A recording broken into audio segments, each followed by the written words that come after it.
Hey, what's up, y'all? Y'all know my slogan. I don't know it all, but I know what I've been through. Now, today, I want to talk about this video that I actually came across yesterday, and I'm mad that I didn't do a video on this yesterday like I was supposed to, but I was actually busy. Now, it makes it a little more interesting now because the video that I actually seen that was explaining all this is now deleted off YouTube. Alright, so that kind of like lets me know that it was definitely some truth to that. I don't know if maybe somebody hit boy up and told him, listen, you shouldn't be talking about this on YouTube. You letting a little too much business out. Please take that down. Whatever the case may be, it's taken down off of YouTube. And usually when it's like that, it's probably because he was saying too much and exposing way too much. Alright, now if you didn't read the title, like I know most of you actually did, we're talking about the 051 Melly situation, right? This guy, I forgot his name. That's how bad. I'm actually upset that I didn't do this video yesterday, but I was busy. But this video is pretty much about the dude who was talking about 051 Melly, and he was explaining the real reason that I've never heard as to why 051 Melly was murdered. Now, a lot of the times, all we hear is, yo, he shot up Nate's baby mother's house with his kid in there. He did this, he did that. They were scared of him, right? So they always tell us that, yeah, he shot up Nate's house with his mother, his baby mother and his daughter in there, or his child. But they never say why. And oh my, listen, this guy broke it down so well. So it kind of puts in perspective why the video was actually deleted. I don't know if he was releasing too much business, too much info. And like I said, somebody told me, yo, listen, you are saying way too much. Delete that. But it was up yesterday and then it was deleted within like the same day. So I've caught pretty much most of it. So I'm going to just let y'all know. Because like I said, I was going to do this video yesterday. So I took my notes and all that. And I was going to do a video on it based on it yesterday, but I didn't. So like I said, it got deleted. So now the news is probably just going to be fresh to y'all because I was going to post a link to the video, but I can't even do that no more. So what I'm going to do is this. I'm going to tell you exactly what was in the video. And after I tell you what was in the video, I'm going to give you my feedback based on, you know, the information that we was given, because this is new information to me. And I actually seen the video in which he describes that Melly was playing. Listen. First of all, before we get into it, like I said, y'all just like, comment, share, and subscribe. Hit that bell so you're notified every time we drop new content. And don't forget to join the Anonymous gang. Alright?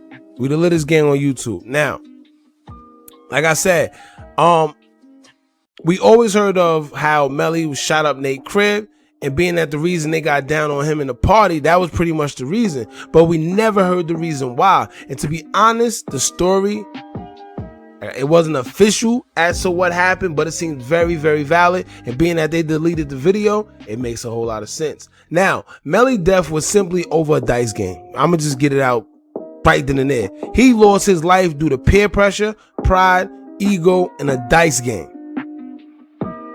So to sum it all up, judging from what dude was saying in the video, FBG Cash had a video shoot in which Melly was present along with a member of Taekwon World that we all know that they was all cool with, which happened to be Nate. Now, Nate ended up shooting dice with Melly and ended up losing, but didn't have the money to pay Melly. Now, if you're from the hood, you know situations happen like this all the time. Very often in the hood. People lose their lives, unfortunately, all the time due to gambling in the hood, especially dice games. But anyway, it says, pretty much he was saying Nate wasn't no real friend of Melly, but Melly was cool with the older dudes that was Nate's big homie, which was like STL and Gyro World. So he kept telling them like, yo, get my money back from him or else I'm gonna get it back the only way I know how. And we all know Melly for being a Grim Reaper, so I'm assuming the know how part comes with consequences. Alright, whether it was get it back in blood or whatever, but he's gonna get it back. Now, he spared the young boy because he was cool with STL and Gyro World members, like I said, but they failed to get the money back. So Melly took actions into his own hands by shooting Nate's crib up, in which had his baby mother and his child inside. Now, I'm sure that Melly didn't know that his baby mother was inside. I'm sure that he didn't know that his daughter or whoever was inside. And Melly wasn't no stupid dude. So judging from the type of person Melly was, I don't even think that he would have even shot the crib up knowing that a child was in there. Or maybe he was that gruesome. But like I said, from the outside looking in, I don't think he would have did that. I just don't think he would have did that. But these are the consequences that come when you playing with a person of his caliber. You know these are the type of consequences. And not only that, if you know, rule number one in the hood, if you owe somebody money, especially a dude you know that's really like that, you got to pay that man. He's not wrong for wanting his money. You see what I'm saying? So you owing this man money and you pretty much telling this man you ain't giving it to him or you ducking him. A person who you know is like that? Come on, you know you playing with fire. So that's your fault, Nate. But anyway, as I watched the video, I wondered the same thing that the dude was saying. Because the messed up part is he said he feels that Gyro and STL could have gotten Nate to give Melly the money back, but they just didn't do it. And that's the same thing I was wondering. My thing is, if I'm cool, that's like me being cool with one of these young boy big homies and we sitting there and we shooting dice.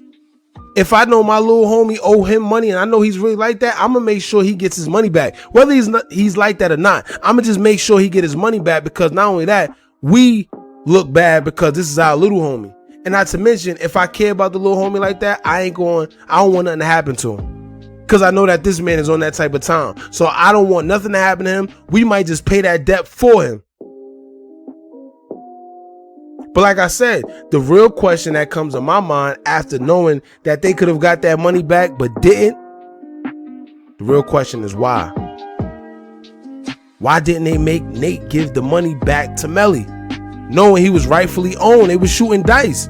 If you ain't got no money, you shouldn't be in the dice game, period. But you was. So now you wrong. You got to get that man his money or else.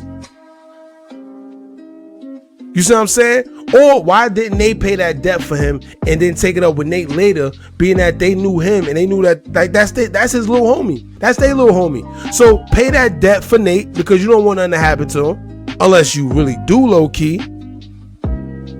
Right? It's a whole bunch of flip sides and devil's advocate that we could play with this. But why not pay Nate's, bill to Melly and then take it up with Nate later, being that that's your little man? But it's a lot of questions that we gotta add that we could be sitting here asking ourselves. And also you gotta remember that a lot of them were only cool with Melly off the strength of Duck, because it seemed like a lot of them was intimidated by Melly, of course. And then like the guy mentioned, they already had a situation with Melly before, but being that Duck kind of mended that situation, you see what I'm saying? They was I guess cordial. Taekwon World, all of them, they was all cordial. But at the same time, y'all also got to remember that Melly's family tree stretched long as well. He knows a lot of people. He has a lot of family in high rankings. That's another reason why Melly felt so comfortable in doing the things he do. Not to mention, he was a demon too, but he felt comfortable doing a lot of things that he did because he had family everywhere that was actually like that as well. But I know this. I know about people. I know when people is intimidated, they either don't want you to be around because they don't want, they don't know what you on. They don't, when somebody's intimidated, they don't want you around them because they can't be themselves. They can't be that tough guy in the clique or something like that because they know that you're going to put them in a place. Or they hoping somebody get rid of you because they don't got the heart to do it themselves. And they feel pressure every time you're around. So, understandable. In fact, I wouldn't be surprised if someone we don't know or someone who was cool with Melly but was afraid of him actually put the battery in Nate back as well to do what he did at that party, because Nate don't seem like he on that. You could tell Nate was scared and didn't want to do what he did. That's why he fired so many shots, because he had to. He had to make sure the job got done, because he know if Melly didn't die right there, it was over for him. He know that. So he had to make sure the job got done by any means necessary. And he did it in broad daylight. Not broad daylight. Y'all know what I mean. Did it in a big party with everybody around. So that lets me know that he was scared for his life. But like I always say, man, there's a couple lessons we could also learn from this as well. All right. The most toughest dude, the most gangster, the most demonous dude can get taken out by somebody who isn't even really like that. But guess what? Peer pressure and fear made Nate do that. And why I said peer pressure, because the dude was explaining in the video how after Melly shot up Nate's crib, because you know everybody knew it was Melly, his baby mother got in his head.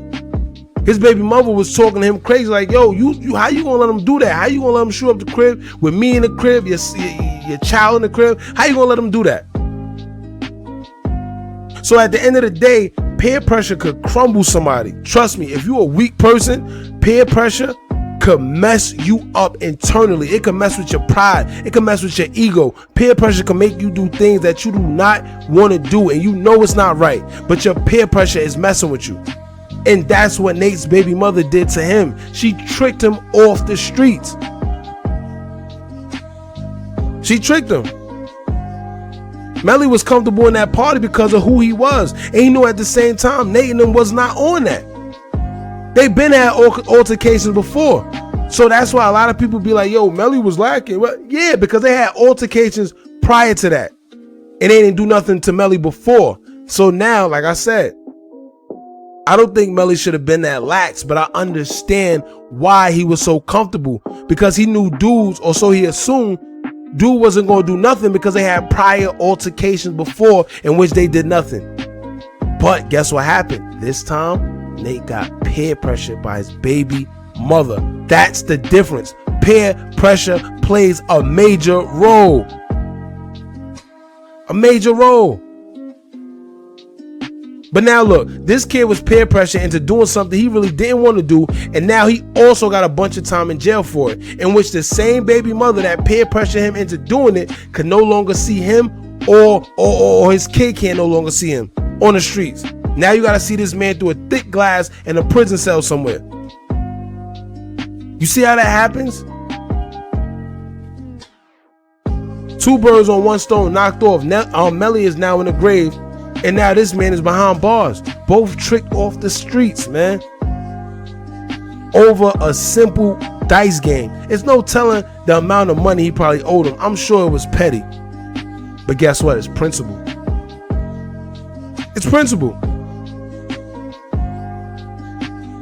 So, like I said, man, this is a lesson that a lot of us can learn. At the end of the day, it don't matter how tough you are, it don't matter how big you are, there's always somebody tough. And I tell people that all the time. You got mafians, you got mobsters, hitmen that was taken out, that got bodies under their belt. And there's no discredit to Melly. I'm just saying, man, we got to realize sometimes the streets and all that, it ain't it, man. If you are in the streets, make sure you doing what you got to do to stay protected at all times. Don't be foolish. Don't be comfortable. Don't ever get comfortable. Peer pressure is probably the number one killer when it comes to them streets sometimes. You know how much people is out there doing things they do not want to do? You know how much people is out there selling drugs, doing things illegally just to keep up with the Joneses because of their ego, because they want people to perceive them in a different light. They want people to think they got it. Come on, man. You know how much people was killing people out of peer pressure and fear? We got to wisen up. And before we get out of here, man, I'm going to leave it at that. But at the end of the day, another thing I wanted to bring up, your boy Lil Durk, man, how he be throwing subs at Melly.